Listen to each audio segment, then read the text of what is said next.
Hi everyone, so today I have volume 6 of Nanatsu no Taizai, also known as the Seven Deadly Sins.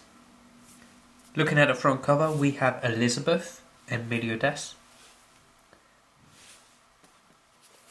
On the side we have King, and just like the previous volumes, they all join together to form one long strip, just like we can find on Dragon Ball.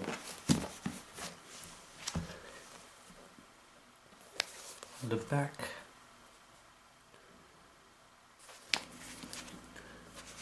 so let's look what's underneath this jacket cover.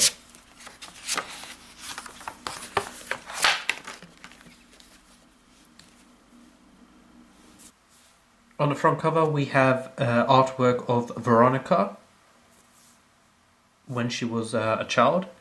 If you don't remember, Veronica is the elder sister of Elizabeth.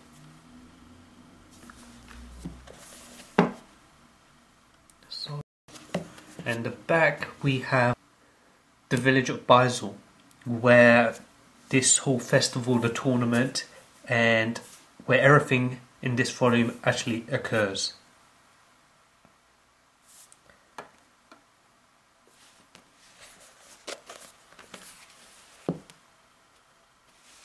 Let's take a look inside.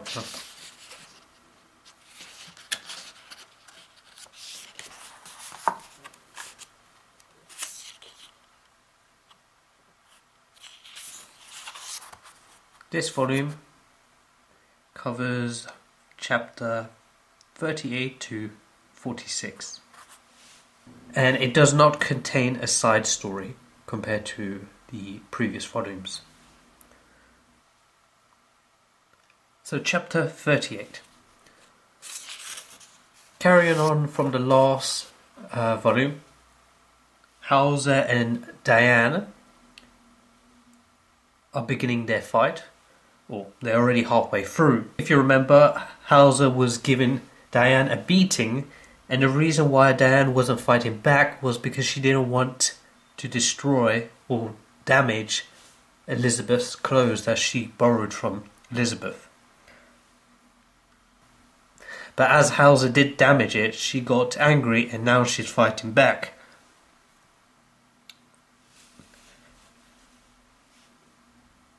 So towards the end of that last chapter, Diane did show a bit of her strength.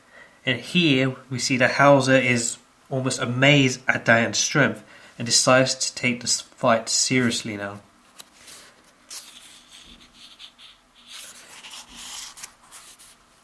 But either way, he is still defeated by Diane.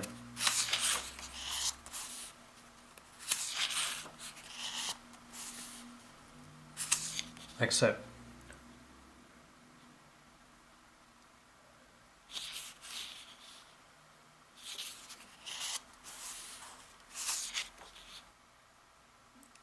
With Hauser lying on the ground defeated, he tells Diane that he suspects that this contestant he just fought is in fact Diane, a member of the Seven Deadly Sins. Of course, we see that Diane is indeed shocked and tries to almost say that she's just a girl passing through the town and she decides to enter this tournament.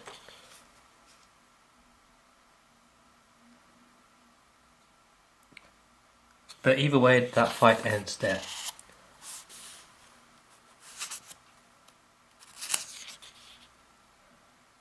The next fight is between Meliodas and Cain.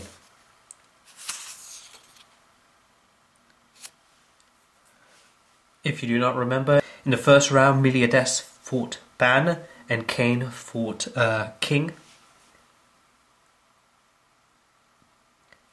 But now these two contestants are fighting one another, and towards the end of this chapter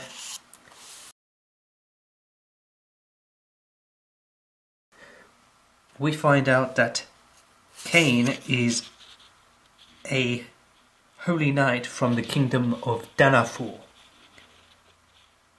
and also a former friend of Meliodas.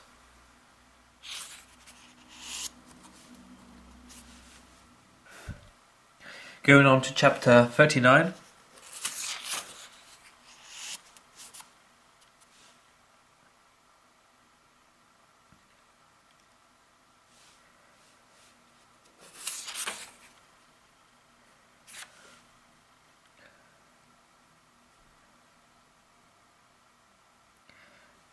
Of course, everyone is almost surprised that this old man turned out to be a former holy knight of the kingdom of Denethor. If you remember from the previous volume, Elizabeth was born in Denethor. But anyway, Meliodas does seem surprised by Cain's appearance, but he doesn't seem to remember him. Cain starts off with his attack.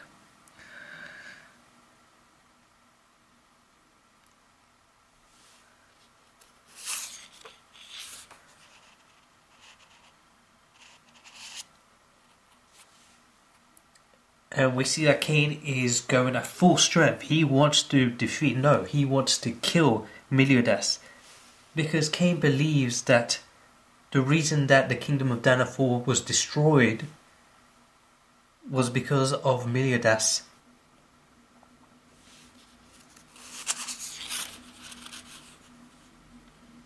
Meliodas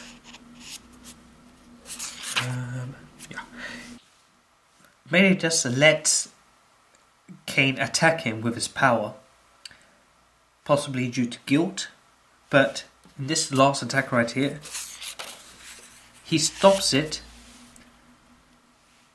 and he does tell Cain that he did his very best to save everyone, but he couldn't. He did not have the strength to do it. And he even goes as far as saying that that was his sin. Eventually, Cain is convinced, and he brings himself to tears. He hugs Meliodas, forgives him, or he's happy in some ways, and he forfeits the match.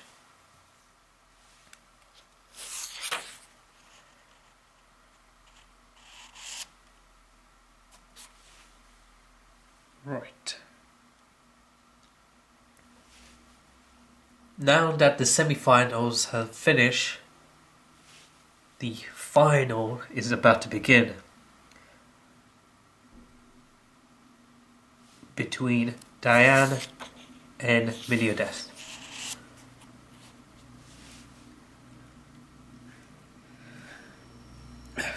So they both go up to the stage to fight in this final round, and Diane is even willing to lose on purpose for Meliodas. However, Ban, being as mischievous as he is, he pays some random girls to flirt with Meliodas, as you can see here. This makes Diane jealous, and she fights Meliodas seriously.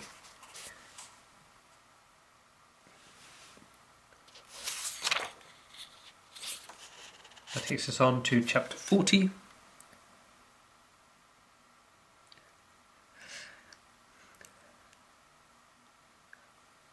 Diane is not holding back. She is going all out on Meliodas.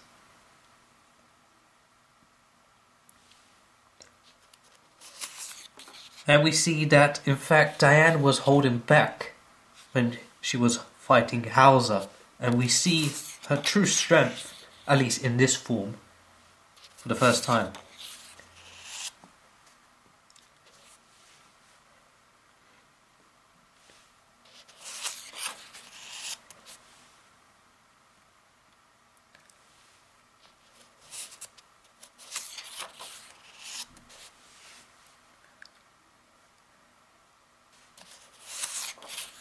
So the fight continues, and we start to see that Diane is reverting back to her real form. She is growing.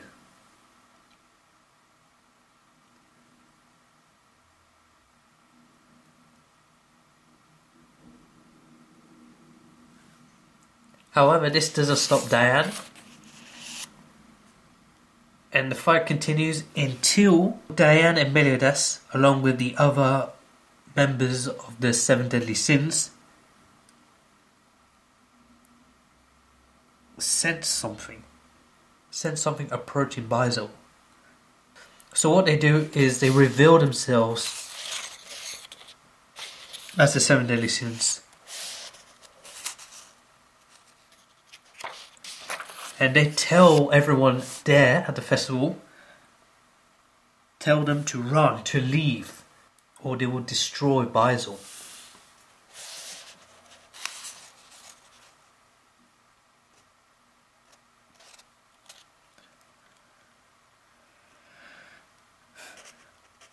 And that swiftly takes us on to chapter 41.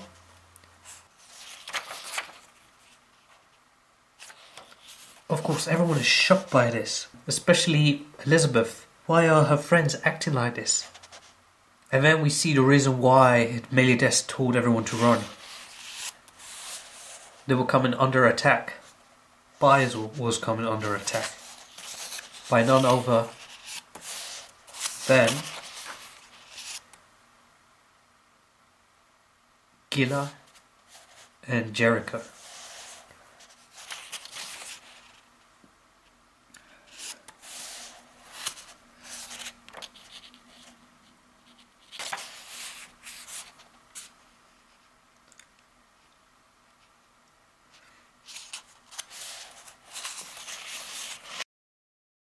The Holy Knights land,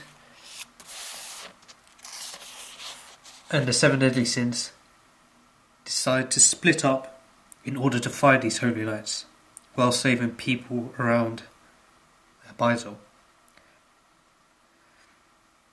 Diane runs off to find her holy weapon, Gideon, and this chapter ends with Jericho finding Ban, and she overpowers him, as we see here.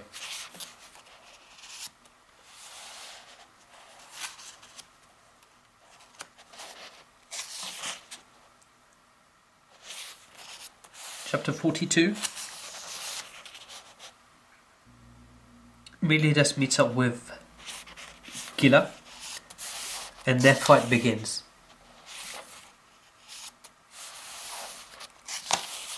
However, just like with Ban and Jericho, Meliodas is quickly overpowered by Gila.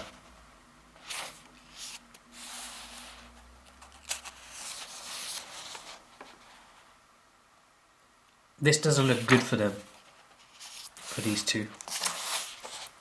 Here, back with Ban, Jericho has removed her sword from Ban's chest. However, Ban is still bleeding. He is not healing. At least he's not healing as fast as he should be.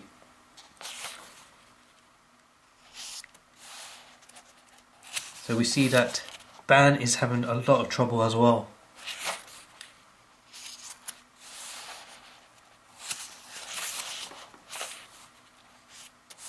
So like I said, this doesn't look good for them.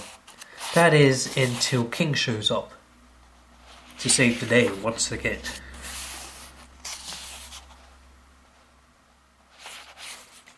And using his holy weapon, he defeats both of these new generation of holy knights.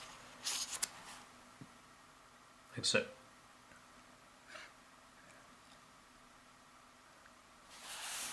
Chapter 43.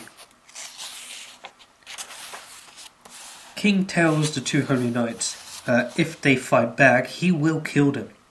That doesn't stop them from getting up, and it does look like they're about to fight him once again. Going to Diane now. If you remember, she ran off to find her sacred weapon. However, when she went to the location of Gideon, it was gone, and instead met Hauser, who does reveal himself to be a holy knight to Diane.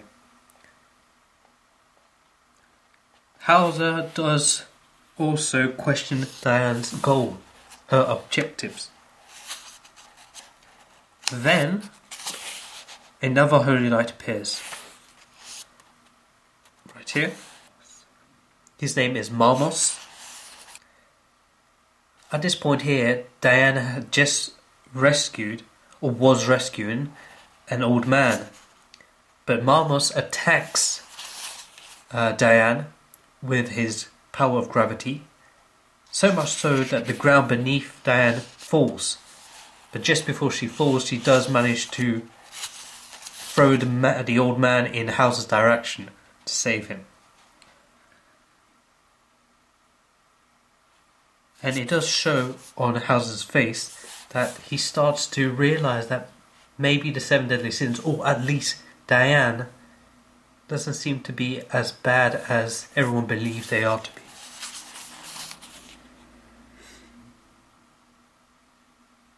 Now we go back to Meliodas, who's injured from his fight with Gila. Elizabeth is caring for him, and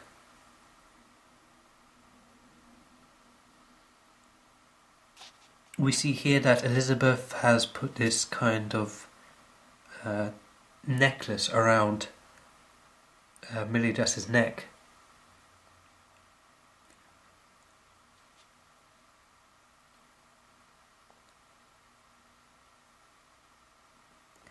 She does so because she believes it's like a talisman or a good luck charm,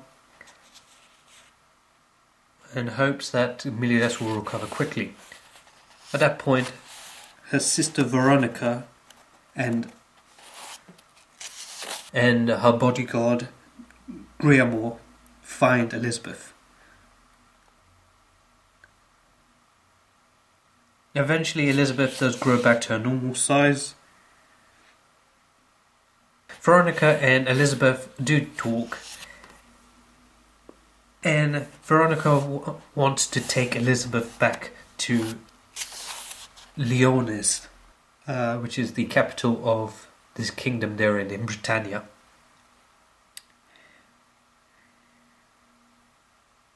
However, Elizabeth refuses, and Veronica tries to take her by force.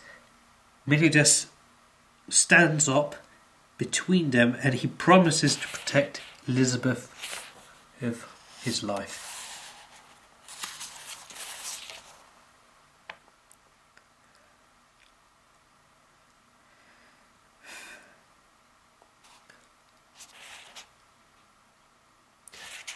At this point, Veronica is furious, and she starts to remember a conversation she had with the Great Holy Knight Hendrickson. And we find out that the necklace that Elizabeth gave to Meliodas was actually something that Hendrickson gave to Veronica, which Veronica eventually gave on to Elizabeth. And this necklace, at least the main piece of it, turns out to be something called a goddess amber.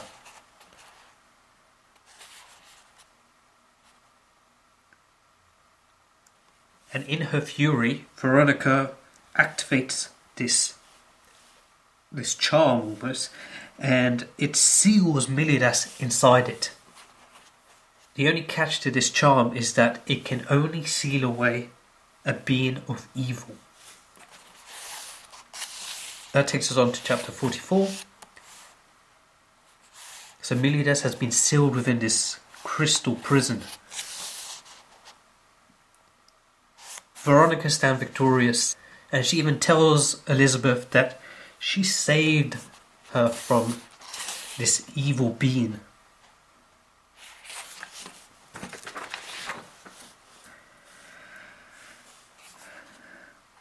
Elizabeth, however, is furious at Veronica, and she even says that she hates her. At this point, Veronica tells Griamore to use his ability, which he does on Elizabeth. And this is how they're going to take Elizabeth back to Lyonesse, whether she wants to or not. At this point, Ban shows up and takes Veronica hostage.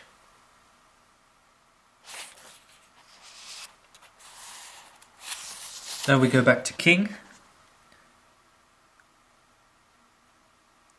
If you remember, he's fighting the two Holy Knights, Jericho and Gila.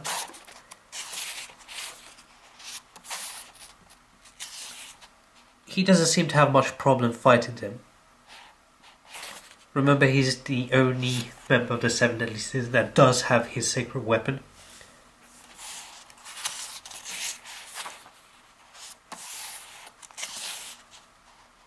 The fight continues until we get to a point where King is about to kill both Gila and Jericho. However, they are saved by none other than the host of the Baisal festival and the tournament. And we find that his true identity is in fact a holy knight named Helbram. The last time we saw this holy knight was towards the end of the City of the Dead arc.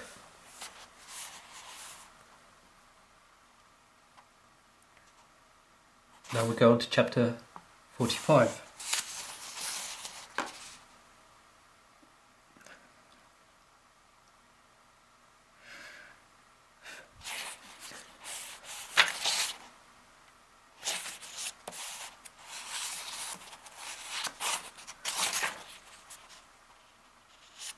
So Helbram and King are about to start a battle.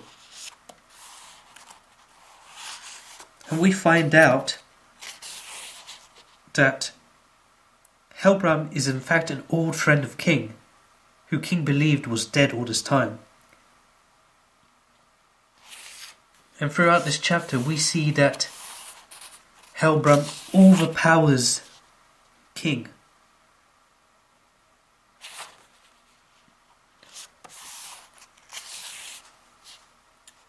For once, King is having trouble. This doesn't look good for King.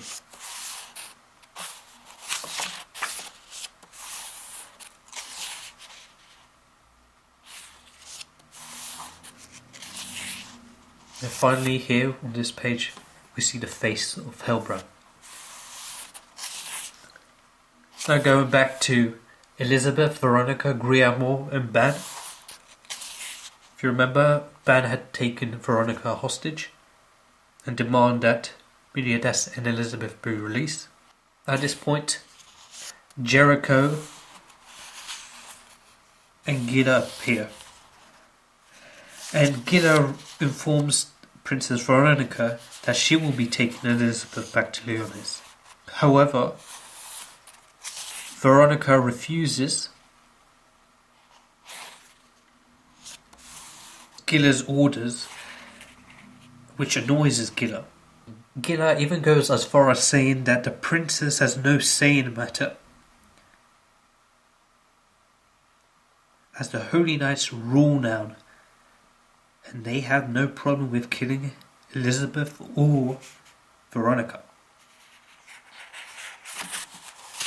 Guillermo then uses his ability on these two Holy Knights.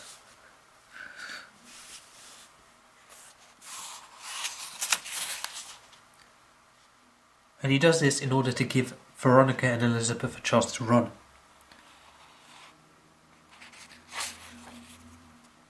However, as they do try to, it's revealed that Gila had set bombs on the ground, which get activated, and as we see here, goes off.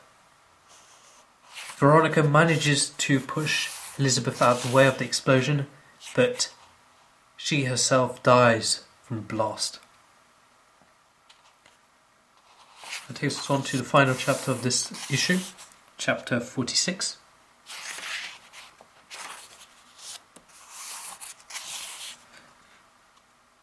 Veronica is dead.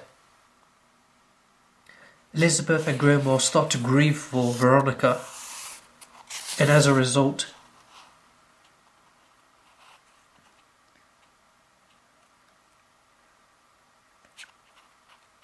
this releases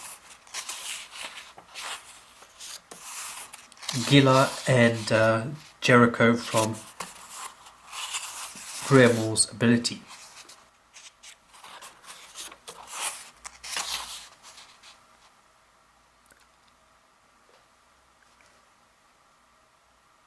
These two new generations of Holy Knight quickly defeat Grimoire, and just as they're about to take Elizabeth, Guido reveals to Grimoire that Hendrickson's goal is in fact to resurrect the Demon Clan. Ban, who overhears it, remember he has this deep hatred for the Demon Clan due to Elaine's death. He starts attacking Gila and Jericho. However, Gila manages to get a hold of Elizabeth, and at this point Elizabeth screams for Meliodas to come and save her, to come and save all of them. At that point, the goddess amber in which Meliodas had been sealed in starts to glow black, and Meliodas frees himself. But when we do see him, half of his body is covered in black marks.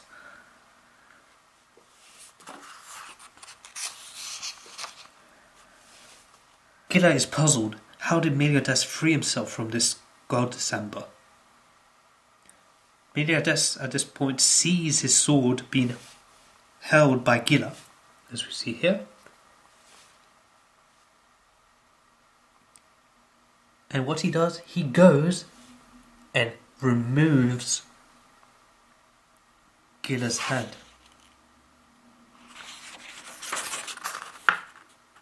Right here. Just to get back his sword.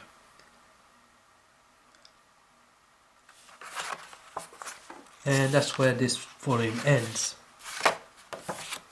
Okay everyone, thanks for watching. I should have the next volume up in a couple of weeks.